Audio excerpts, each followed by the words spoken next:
মেম সাহেব, বিক্রম, তুমি এত রাতে? মেম সাহেব আমার না কেমন সবকিছু ফাঁকা ফাঁকা লাগছে। আমার ওই ঘরে কিছুতেই ঘুম আসছিল না, আমার দম আটকে আসছিল, তাই তোমার কাছে চলে এলাম। কেন এরকম হচ্ছে বলো তো? তুমি বড্ড পাগল। আচ্ছা আচ্ছা, তুমি আমায় একটা কথা বলো যে তুমি কি আমায় নিয়ে হাঁপিয়ে যাচ্ছ? মানে আমি কি তোমায় বড্ড বেশি আঁকড়ে ধরছি? আমার জীবনে কত মানুষ এসেছে বিক্রম, প্রেমিক, স্বামী, পরিবারের লোকজন, বন্ধু বান্ধব, কেউ কোনদিন আমাকে আঁকড়ে ধরেনি, ধরেইনি। বড্ড হালকা করে রেখেছিল, তাই সমস্ত বাঁধনগুলো খুলতে একটুও সময় লাগলো না। এই প্রথম কেউ আমাকে এরম ভাবে আষ্টে পৃষ্ঠে আঁকড়ে ধরে আছে। এমন অনুভূতি আমার আর আগে কখনো কোনোদিন হয়নি। তাহলে আমার কেন মনে হয় যে তুমি আমায় সবসময় দূরে দূরে রাখতে চাও? সেটা তোমার ভুল মনে হয়। না, আমার ভুল মনে হয় না। আমার মন কখনো ভুল বলে না। আর যখনই আমার মনে হয় এই কথাগুলো, তখনই আমার মনের মধ্যে এটাই ঘটে যে হয়তো একদিন তুমি আমার থেকে অনেক দূরে চলে যাবে। আমি বোধহয় তোমায় আটকে রাখতে পারবো না।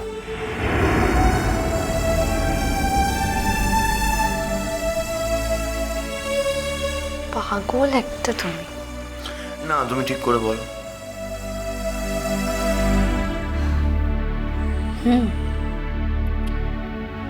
সত্যি আমি একটু দূরে দূরে থাকি।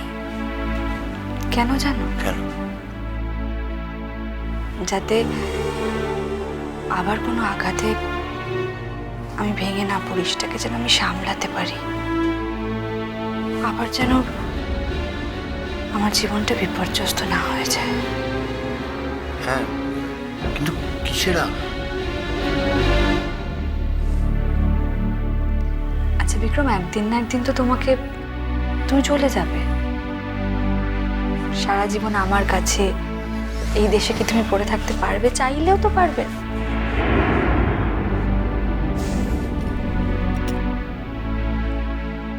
রাগ হয়ে গেল? না, কার উপর রাগ করো? আমি তো তোমাকে আমার নিজের বাইরে ভাবি না। তোমার উপর রাগ করতে গেলে আমার নিজের উপরই রাগ করতে হয়। বড়দের মতো কথা বলছো তুমি। মেমসাহেব, তুমি আমার কথা শোনো। আমার ভিসাটা এক্সটেন্ড করিয়ে যতদিন পারছি থাকছি, তারপরে আমি যখন যাব তুমি আমার সাথে যাবে। হ্যাঁ, আমি, তুমি আর বেবিটা একসাথে থাকবো। হ্যাঁ, আমার তো ভয় হয় যে তখন যদি তুমি আমার সাথে যেতে রাজি না হও, ভয় হয়। এই শোনো না, বলছি আমরা এখানে কেউ থাকবো না। আমিও ভাবছি জানো, একটা একটা পিজি টিজি কিছু দেখে, অথবা মানে ওয়ার্কিং হস্টেল দেখে আমি শিফট করি। মানে বিক্রম, অনন্তকাল তো আমি শর্মিলাদির বাড়িতে থাকতে পারি না। শি ইজ কাইন্ড এনাফ, কিন্তু উনি আমাকে বাড়িতে থাকতে দিচ্ছেন বলে আমি সুযোগ তো নিতে পারবো না। ন্যাচারালি আমার এটা আগেই ভাবা উচিত ছিল। আমি খুব ইমপ্র্যাকটিক্যাল, তবে এতটাও ইমপ্র্যাকটিক্যাল নই যে দুজনের সংসার ভেঙে একা চলে যাওয়ার কথা বল। দুজনের সংসার? কেন? আমাদের নিজেদের যে একটা সংসার তৈরি হচ্ছে, সেটাকে তুমি ভুলে যাচ্ছ কমলিকা? না, নাকি অস্বীকার করছো?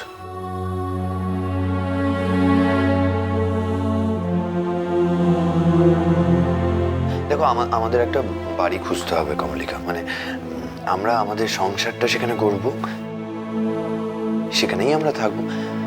আমি তো আর তোমার মতো বলতে পারি না স্বার্থপর হয়ে যে একটা হোস্টেল খুঁজে নেবো, সেখানেই থাকবো। আমার আমার সংসারের কথা শুনলে খুব ভয় করে বিক্রম। হ্যাঁ, এই ভয়টাই তোমায় কাটাতে হবে। দেখো, আমাকে তোমার কতটা প্রয়োজন আমি জানি না, কিন্তু আমার জীবনে তোমার খুব প্রয়োজনীয়তা আছে। সারা পৃথিবী খুঁজে আমি তোমাকে পেয়েছি। সারা পৃথিবী খুঁজে? হ্যাঁ, না আসলে ফটোগ্রাফির কাজের জন্য তো আমায় ধরো দেশ বিদেশ যেতে হয়েছে, এক্সিবিশনের জন্য। কত মুখ দেখেছি, মানে আমার তো দুটো অবজেক্ট মানে আমার কাজে, এক হচ্ছে মানুষের মুখ, আর দুই হচ্ছে কালার বা রং যাই বলো। তো আলাদা আলাদা মানুষের মুখে আলাদা আলাদা রকম ফোকাস পেয়েছি, কিন্তু কিন্তু কমলিকাকে পাইনি।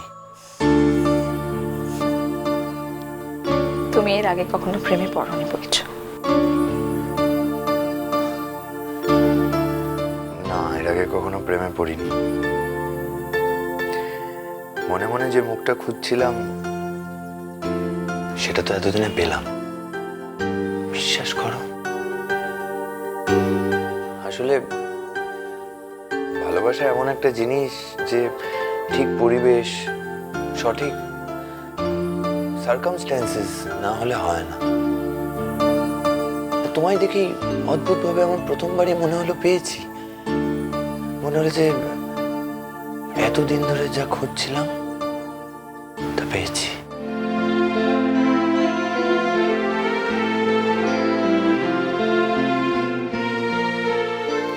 কি হলো? অনেক রাত হয়ে গেছে বিক্রম। তো তো কিছুই না, ঘুমোতে হবে তো। ম্যাম সাহেব শোনো না, তোমায় বলছি না যে আমার খুব অস্বস্তি হচ্ছে, কেমন ফাঁকা ফাঁকা লাগছে, ভাল লাগছে না তোমায় ছাড়া। তুমি আমার থেকে দূরে থাকলেই না আমার খুব লোনলি ফিল করি আমি, জানো তো। এই যে তোমার সাথে কথা বলছি, তোমাকে দেখছি, তোমার চোখের দিকে তাকিয়ে কথা বলছি, ভাল লাগছে। আই ফিল বেটার, ভরা ভরা লাগছে। আজকে আজকে আমারও ঘুম আসছিল না আসলে। হ্যাঁ, আমি আগেই বুঝতে পেরেছিলাম। কোত্থেকে কি হয়ে গেল বলো তো? যা হয়েছে তা ভালোর জন্য হয়েছে, ভাবো না। নাহলে এত বছর পর আমি কলকাতায় এলাম, আবার শুধু এলাম না, তোমার সাথে দেখাও হয়ে গেল। মাঝে মাঝে আমিও ভাবি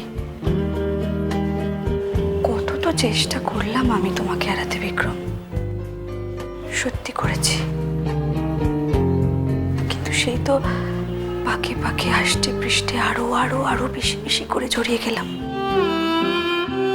ও এই, তুমি রিপেন্ট করছো বুঝি? না, শুধু মাঝে মাঝে না আমার আমার বুকের ভেতরটাই হিম হয়ে আসে। কিসের ভয় ম্যাম সাহেব? ভয় লাগে আমার বিক্রম, খুব ভয় লাগে।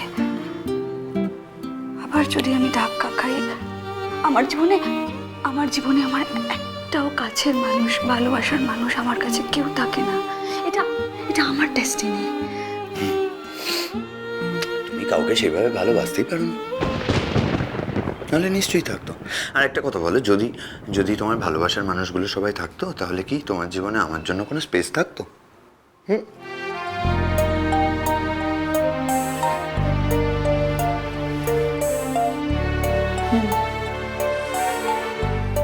আজকে সত্যি সত্যি আমি সেটা বুঝতে পারি।